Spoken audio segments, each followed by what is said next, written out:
అధిక బరువుతో బాధపడుతున్నారా? వినీలాస్ వెయిట్ లాస్ డైట్ ప్లాన్ తో ఇంటి దగ్గర నుంచి హెల్దీగా బరువు తగ్గండి. నమస్తే, నేను Keshav. Welcome to Suman TV. అనుకున్నట్టుగానే జరుగుతుంది. వైసీపీ నుంచి వలసల పరంపర జనసేనలోకి ప్రవాహంలా మారిపోతుంది. మాజీ ఎమ్మెల్యే కిలారు రోసయ్య, అలానే ఆయన అనుసరిస్తున్నటువంటి అనుచర గణం కూడా వైసీపీకి రాజీనామాలు చేశారు.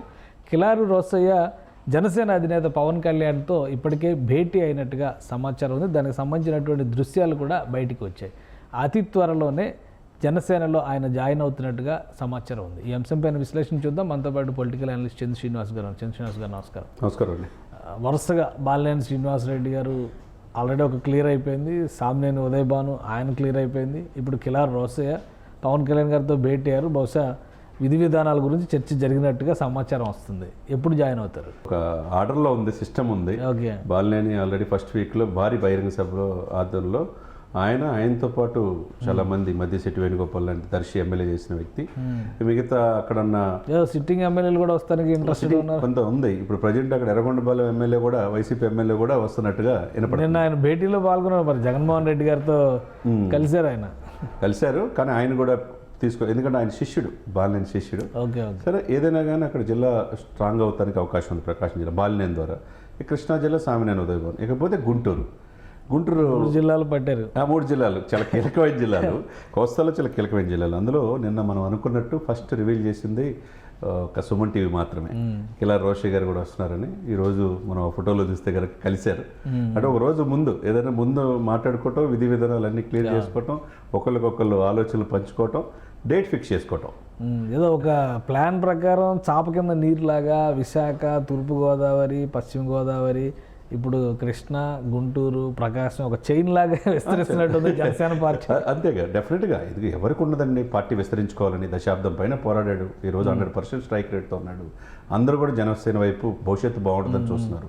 ఒకవైపు యాజ్ ఎ డిప్యూటీ సీఎంగా ప్రభుత్వంలో చక్కగా పరిపాలిస్తున్నాడు. దేశ ప్రజలను మనల్ని పొందుతున్నాడు. ఒకవైపు పార్టీని కూడా బతికించుకోవాలి కదా, జిల్లాలు కూడా స్ట్రాంగ్ చేసుకోవాలి. ఈ రోజున మీరు ఇప్పుడు చెప్పిన కిలారు రోసయ్య గారు ఉమ్మారెడ్డి గారు అల్లుడు. ఆయన చాలా కీలకమైన వ్యక్తి, మీకు తెలియదు కాదు, మాజీ సెంట్రల్ మినిస్టర్. ఇప్పుడు ఆయన వైసీపీలో వైసీపీలో ఉన్నాడు. ఆయన కూడా రేపు ఆయన కూడా ఉమ్మారెడ్డి వెంకటేశ్వర్లు కూడా వచ్చేసేస్తాడు. అదేవిధంగా వాళ్ళ వియ్యంకులు, వాళ్ళ ఫ్యామిలీలు, ఇప్పుడు కిలారు రోసయ్య గారు వియ్యంకులు తిరుపతి ఎమ్మెల్యే ఆల్రెడీ అరణి శ్రీనివాసులు గారు. కాబట్టి ఇప్పుడు ఈయన గుంటూరు ఎంపీగా పోటీ చేశాడు. పొన్నూరు ఎమ్మెల్యేగా గెలిచిన ఆయన మొన్న గుంటూరు ఎంపీగా పోటీ చేశారు. గుంటూరు ఎంపీ అంబటి తిరుపతి రాయుడు అనుకున్నారు. ఆయన నాకు వద్దు రాజకీయాలు బాబు, జగన్మోహన్ రెడ్డి గారు అసలు వద్దని చెప్పి పవన్ దగ్గరికి వెళ్ళిపోయాడు. అదే సిచ్యువేషన్లో కిలారు రోసయ్య గారు అక్కడ పోటీ చేశాడు. ఆయన తగిన ప్రాధాన్యత ఇవ్వట్లేదు కష్టపడిన వాళ్ళకి. పార్టీలో కోవట్లుగా ప్రాధాన్యత ఇస్తున్న ఉద్దేశంతో అసమ్మితతో ఆయనతో పాటు ఆయన ఒక్కడే వెళ్తలా. ఇప్పుడు ఈ రోజునే 6 కార్పొరేటర్లు రాజీనామా చేశారంటే వైసీపీకి ఎటువంటి గడ్డు పరిస్థితి ఉందో. అక్కడ విడుదల రజనీ ఉంది, ఆరోగ్య శాఖ మంత్రిగా. లెలా అప్పిరెడ్డి లాంటి వాళ్ళు ఉన్నారు. మరి అంతకుముందు క్వీన్ షిప్ చేసిన నాయకులు అంతమంది ఉన్నా వైసీపీని నమ్మట్లేదంటే వైసీపీకి భవిష్యత్తు లేదని భావించబట్టి ఈ రోజున 6 కార్పొరేటర్లు రాజీనామా చేయటం, కిలారు రోసయ్య గారు రాజీనామా చేయటం, రేపు సామినేని ఉదయ్ భాను గారితో పాటు ఇదే కిలారు ఒకేసారి రేపే జాయిన్ అవుతున్నారు. మంగళగిరి పార్టీ ఆఫీసులో పవన్ కళ్యాణ్ గారి నేతృత్వంలో జాయిన్ అవుతున్నారు.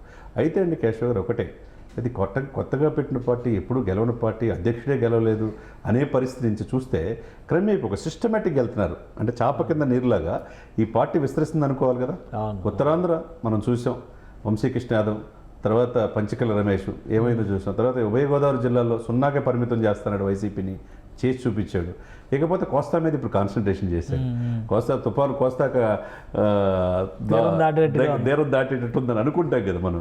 అదేవిధంగా ఉంది ఇక్కడ రాయలసీమ మీద పూర్తి కాన్సన్ట్రేషన్ నెక్స్ట్ ఉంటుంది. నెక్స్ట్ చాలా మంది కేతిరెడ్డి కార్పొరేటర్లు వస్తున్నారంటే ఇప్పుడు గుంటూరు మున్సిపల్ కార్పొరేషన్ పరిస్థితి ఏంటి? మొత్తం అది కూడా కూటమి పరం అయ్యే అవకాశం. నెక్స్ట్ అదే ప్లాన్ ఉంటుంది. ఎందుకంటే కీలకమైనది గుంటూరు మున్సిపాలిటీ, విజయవాడ మున్సిపాలిటీ, గుంటూరు ఎట్లో, రాజమండ్రి ఎట్లో, విశాఖపట్నంలో. గుంటూరు ట్విన్ సిటీస్ డెవలప్ చేద్దాం అనుకున్నారు విజయవాడ. అవును, గుంటూరుని అంత తేలిగ్గా టీడీపీ జనసేన వదిలిపెట్టుకోదు.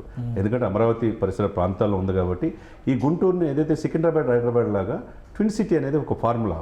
విజయవాడ గుంటూరు మధ్య బైపాస్ ఉంటుంది, హైవే నెంబర్ 5 ఉంటుంది, కనెక్టివిటీ బాగుంటుంది. దీన్ని అభివృద్ధి చేద్దామన్న కాన్సెప్ట్ ఉంది. కాబట్టి మేయర్ది నెక్స్ట్ మేయర్ది కూడా కాన్సన్ట్రేషన్ చేస్తారు. ఓకే. ఇక మెయిన్ వీళ్ళే వస్తున్నారంటే ఎంపీ అభ్యర్థులు, ఎమ్మెల్యే ఇప్పుడు బాలినేని శ్రీనివాసరెడ్డి గారు ఎప్పుడు జాయిన్ అవుతారు? ఆయన అక్టోబర్ 2 కానీ 5 కానీ అంటున్నారండి. ఆయన ఇచ్చిన టైం బట్టి పవన్ కళ్యాణ్ గారు ఓకే అన్నప్పుడు పవన్ కళ్యాణ్ గారి సమక్షంలో వేలాది మంది సమక్షంలో అందరూ కూడా చాలా కీలకమైన వైసీపీ నాయకులు అందరూ కూడా ఒంగోలులోనే జాయినింగ్ ఆయన డేట్ పెట్టుకున్నారు. ఓకే. ఇంకా ఎవరెవరు వస్తున్నారు? మీరు ఇందాక ఏదో రాయలసీమ అంటున్నారు. రాయలసీమలో కేతిరెడ్డి గారు ఆల్రెడీ ఆయన ఇష్టత చూపించినట్టుగా దాన్ని ఇంకా క్లియరెన్స్ కేతిరెడ్డి గారు అక్కడి నుంచి గ్రీన్ సిగ్నల్ అక్కడి నుంచి రావాలి గ్రీన్ సిగ్నల్.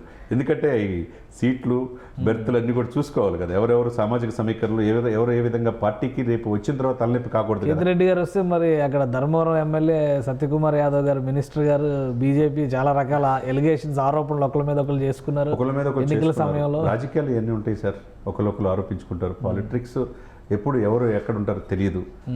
రాజకీయాలు శాశ్వత శత్రులు, శాశ్వత మిత్రులు ఎవరు ఉండరు. అటు అనుకుంటే పరిటాల శ్రీరామ్ కూడా ఒప్పుకోపోవచ్చు. ఇవన్నీ ఉంటాయి. అక్కడ సీటు కూడా కాదని చెప్పి బీజేపీకి ఇచ్చారు. మరి అదే సమయంలో కేతిరెడ్డి తీసుకుంటారు లేదనేది ఒకటి. అదేవిధంగా గోదావరి జిల్లాల నుంచి ఆయన తోట త్రిమూర్తులు గారి పేరు కూడా వినపడుతుంది. వాళ్ళు కూడా ఇష్టంగా ఉన్నారు. ఎందుకంటే పార్టీ భవిష్యత్తు అనేది వాళ్ళు రాజకీయ జీవితం చూసుకుంటారు. ఎంతో మంది చూశారు కాబట్టి వీళ్ళు. కాబట్టి ఆయనది కూడా ఇంకా క్లియరెన్స్ అనేది రాలేదని చెప్తున్నారు. ఏదేమైనా కానీ వెయిటింగ్ లిస్ట్ పెద్దగానే ఉంది. ఈ వలసలు మామూలుగా లేవు, పెద్దగానే ఉంది. రాబోయే రోజులు ఇంకెవరు వస్తారో మనం రైట్. థ్యాంక్ యూ చంద్ర శ్రీనివాస్ గారు. ఇది వెయిటింగ్ లిస్ట్ రోజు రోజుకి పెరుగుతుంది. గ్రీన్ సిగ్నల్ ఎప్పుడు ఎవరికి వస్తుందా అనేటువంటి ఆతృతతో ఎదురు చూస్తున్నారు కొంతమంది నేతలు.